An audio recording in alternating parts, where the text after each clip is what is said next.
On today's show, Jimmy Butler making his return to the Miami Heat lineup in Game 3 after missing Game 2 due to injury. Why has Butler been able to be so dominant throughout the postseason so far? Kyle Lowry in his role off the Miami Heat bench, how important and impactful has he been embracing that new bench role? What worked so well for the Miami Heat defensively against the Knicks in Game 3, giving them the 2-1 series edge? All of that and more coming up right here at Locked On NBA. You are Locked On NBA, your daily NBA podcast. Part of the Locked On Podcast Network, your team every day.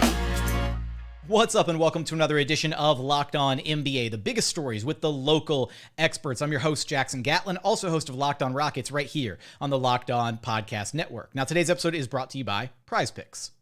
Next game, how about Jimmy Butler to score more than 26.5 points? What about LeBron James to have more than 7.5 rebounds? Or how about Kevin Durant to have less than 6.5 assists? Or what about Steph Curry to have more than 3.5 three-pointers made? So what is Prize Picks? It's daily fantasy sports, but how does it work? Basically, you pick 2 to 6 players. If they score more or less than their Prize Picks projection, you can win up to 25 times back on your money on any entry that you submit. There's no competing against other people. It's just you versus the projections available. Prize Picks offers projections on any sport that you watch. That's NBA, NFL, MLB, NHL, PGA. They've got you covered for everything over at Prize Picks. Entries can be made in 60 seconds or less. It's that simple. They're safe. They offer fast withdrawals. Currently operational in over 30 states and Canada. And right now, every day of the NBA playoffs, one Prize Picks user will win a chance at becoming a millionaire. But you have to download the app to find out how. So download the Prize Picks app or go to prizepicks.com to sign up and play daily fantasy sports. First-time users can receive a 100% instant deposit match up to $100 with promo code LOCKEDON. If you deposit $100, Prize Picks will give you $100. If you deposit $50, Prize Picks will give you $50. So don't forget to enter promo code LOCKEDON at sign up for an instant deposit match up to $100.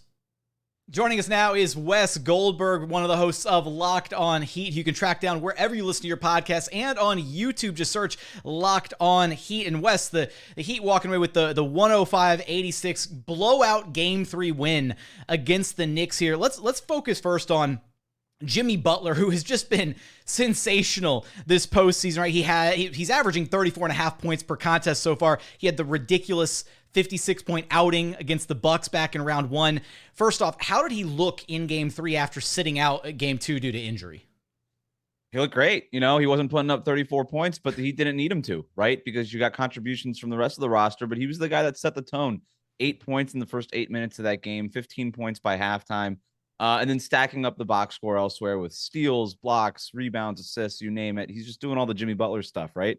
And so that's basically been just the entire playoffs is sort of just, okay, let me come in and just set the tone right away. That's really, to me, the biggest difference between like regular season Jimmy Butler and playoff Jimmy Butler is he just doesn't wait until the fourth quarter or crunch time to really get it going. He just starts setting that tone from the opening tip, and he's just basically relentless from there on. And that's what he did after missing Game 2. That's what he did in Game 3 against the Knicks. Yeah, what is it about Jimmy Butler? Like, he just makes it to the postseason. He just like suddenly decides to become one of the greatest players to ever touched a basketball, basically.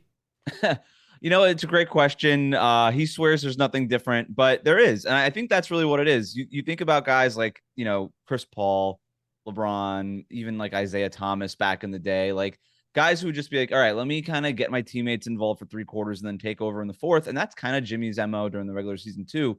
But then, like I said, like the playoffs, he just doesn't wait. He doesn't bother waiting. And then that's when you kind of kick up that level of aggression. And then that's when he starts taking the 3-pointers and those kinds of things. I think that's part of it. I also think, it's planned, right? Like he does spend the regular season kind of driving 65 miles an hour, coasting a little bit, right? He's like, he's not like, nobody's going to admit to it, but yeah, like there's certain guys that coast a little bit through the regular season. For sure. He's not going full tilt, right? And you look at the games played just for his career and how many minutes he played early in his career, which was such a storyline for, when he was bouncing around different teams. And this is just what he has to do. He does play hard. But he kicks it up a notch in the playoffs, and I think he plans for it. And that's not just Jimmy Butler that does that either. I mentioned LeBron before. He's somebody that does that. There's a lot of players who do that. Jimmy is one of those guys. I just think it's so drastic and jarring, the change, because in the regular season, it's almost like scoring doesn't matter for him. He's happy to just score 20 points a game. where in the playoffs, all of a sudden you start getting these crazy numbers. In game 3, Miami was able to hold Brunson, Randall, and Barrett, New York's big three, to a combined 16 of 51 shooting, below 40% for their big three. What was working so well defensively to slow them down there in game 3? Took a few games, but I think they cracked the code of how it is that they want to defend the New York Knicks. Jalen Brunson was giving him a hard time, especially in game 2. He had 30 points in that game on efficient shooting, and he's just kind of getting to the places that he wants to get to on the court. All the Jalen Brunson things, right? He's a great player. And I think that the Heat had a hard time figuring out what they wanted to do to stop him. They actually had Jimmy Butler on him as his primary defender for the first game, or the first 2 games that Jimmy Butler was involved in. And then they ended up going with Gabe Vincent a little bit, and then moving Jimmy Butler to RJ Barrett or Josh Hart when Josh Hart was in the game, basically using him as free safety. They would have him kind of stationed there, but he always had like another foot in the paint, kind of just waiting for Jalen Brunson to get past the first guy, and then Jimmy Butler was always there waiting for him in the paint. So they were able to kind of pack the paint in a different way than they were before when they were just sort of pinching. It was a little bit more strategic in the way that they did it, but it did bother Jalen Brunson. Like every time he did get past Gabe Vincent, and Gabe Vincent did a good job kind of keeping up with him laterally, but every time that he did get past him, there was like Jimmy Butler or maybe Bam Adebayo or somebody else just hanging back there. And so instead of getting to the basket for Jalen Brunson, he had to settle or even just not take a shot and kick it out to one of the shooters that Miami is happy to let shoot. And they missed, they went like 8 of 40 or something like that. I can't remember off the top of my head, but it was not good for the Knicks from 3-point range in that game. So that's been part of it in terms of stopping Jalen Brunson. And in terms of Randall, who had 30 points in that Knicks win in this series, they just challenged Bam Adebayo. Sort of the opposite. Like it wasn't like a strategic X's and O's tweak by Eric Spoelstra. This one was just Bam Adebayo taking it on the chin and being like, I could be better. And he completely rattled Julius Randle in that last game. And he was just in his pocket the entire game, not letting him get to his spots, forcing him into like those tough shots that Julius Randle is kind of apt to take when he needs to kind of try to get it going for himself. He's not the best decision maker when put under pressure. And I think Bam is applying that pressure, and he's doing it consistently. And if he can keep up that intensity and that effort level on the defensive end, then I think when you're looking at in terms of the Heat scheme against the Knicks, it's sort of like that 2-pronged approach. Okay, Bam, you go ahead and be the shutdown corner on Julius Randle, and then Jimmy Butler, he's going to be playing free safety. And then now those are like the 2 cornerstones of basically what could be a lockdown defense potentially in the series. How important, another guy here that I want to, touch on really quick is just Kyle Lowry, right? I mean, he obviously, dealt with the injury in the regular season, came back, was, brought along a little bit slowly coming off the bench, and then they just kind of stuck with it, right? And, his mindset this whole time has been like, I'm game for whatever it is to help us win games, right? So how important has his role and kind of presence been as that stabilizing force off the bench for the Heat, and just his mindset of kind of accepting and thriving in that role?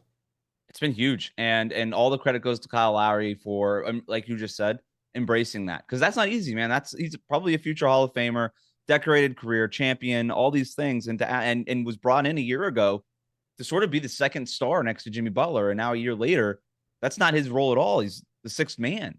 And he's completely solidified that role, which was sort of in flux after the Heat moved Tyler Hero into the starting lineup in the regular season. He solidified that role.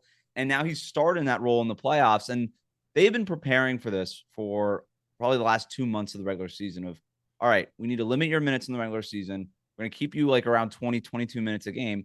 And then that way you're going to be fresh for the playoffs. Because if you remember last year, that was the problem, is Kyle Lowry had a great regular season for the Miami Heat, who were the number 1 seed. But by the playoffs, he was kind of, bruised and just wasn't enough left in the tank. Yeah. And they wanted to avoid that. And so I think this is the next part of Kyle Lowry's career. And the fact that he has found this and the Heat have found this too, and he's embraced it. He's solidified the bench, and he's being more impactful. He's playing like 25 minutes now. So he's not playing like starters minutes even now, but those 25 minutes, man, are very, very impactful. And that's even more important than just like kind of eating up innings, so to speak, because Gabe Vincent's done a good job locking down the starting job. And to that point, Gabe Vincent, guys who have really kind of like stepped up here, right? This is a Heat team that's dealt with a lot of adversity this season, and then to lose Tyler Hero, and then to lose Victor Oladipo, and to still be able to make it out of round 1 with that upset against the Bucks, and to now be up 2-1 against the Knicks. I mean, what does it say about this Heat team that they just keep taking the hits, and then it's not stopping them? I have no idea what it says. I've been trying to figure it out. Like, I don't know. I don't know. I can't explain it. Like, yes, last year they were the number 1 seed. They're incredibly frustrating and up and down all year long. Yeah, you mentioned the university, more games lost to injury than any other team in the NBA this year, and so maybe you could chalk it up to that. But Jimmy Butler played a lot of games, especially down the stretch, and they kept losing games, right? Like, this team was totally healthy going into the play-in tournament, and they were 1 quarter away from watching the playoffs from their couches, right? Like, if they don't come back in the 4th quarter against the Chicago Bulls, it's the Bulls that are the 8th seed playing the Milwaukee Bucks in the first round. So it's not like this team just got healthy and then started taking off. Even when they were healthy, they weren't playing well. I have no idea. I have 2 theories, though. I think, number one, there is something to be said about, okay, the playoffs start. Everybody is 0-0. Our shooting percentages from the regular season don't matter anymore. It's just like a hard reset. And so much of this stuff is mental that maybe there is something to be said about sort of like that artificial reset, that mentally it's just enough to give you an edge and give you a little bit of a boost going into the playoffs. So I think that might be part of it. But what I really think it is they went into Milwaukee in game 1. They won that game. And that just gave them the momentum that they needed. It gave them the belief that they needed. It gave them the momentum that they needed. And you've got now a real identity in Jimmy Butler going into playoff Jimmy mode. And everything just kind of comes off of that, right? Everybody just plays off of that. The shooters are a little bit more open because opponents have to pay that much more attention to Jimmy Butler. And there's like a cascading effect of playoff Jimmy versus regular season Jimmy. So I think all those things probably are factored in here. But even with all that said, man, like, it's remarkable. This is a team that's 2 wins away from being the first ever 8 seed to make the conference finals in a normal season, right? The only other team that ever did it was in a lockout season. So in an 82-game full season, they could be the first team to ever do this. And I have if anybody tells you they know exactly why that is, I think they'd probably be lying to you.